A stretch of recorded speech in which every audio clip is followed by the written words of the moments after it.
तिचं अर्धवट स्त्रियत्व त्यांच्या चौकटीत बसत नाही म्हणून तिला प्रवाहातून बाहेर उभं केलं सहस्रावधी वर्षांपासून. स्वाहा. कुणीतरी अखंड सौभाग्याचं कुंकू लावलं भाळावर तिला देवाच्या स्वाधीन करून. स्वाहा. कुणीतरी मग त्या देवपत्नीच्या पायात घुंगर बांधली. कुणीतरी मग त्या देवपत्नीच्या पायात घुंगर बांधली आणि तिला नाचवलं गावाच्या मनोरंजनासाठी. स्वाहा. तिला त्या अपमानाचं शल्य बोचू नये म्हणून दैवी घोषित केलं. स्वाहा. कधी ती देवळात देवीचे तर कधी जनानखान्यात राण्यांचे लुगडे धुत होती. स्वाहा.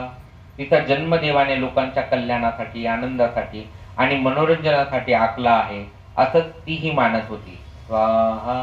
ती जन्माला यायची पापाची फळं चाकण्यासाठी, पण ते पाप त्यांचं ती स्वतःच्या भाळावर घेऊन जगत होती. स्वाहा. आज मात्र चित्र बदलले. तिथं नाही, तिच्या शोषण पद्धतीचं. कोणीतरी उपभोगून तिचा खून केला. देह गटारात, फाडीत कधी तसाच अंथरुणात सोडून दिला. स्वाहा. परवा ट्रेन मध्ये भीक मागणारे ती चालती ट्रेन सोडताना कमरेतून 2 हिस्सात विभागल्या गेली. स्वाहा.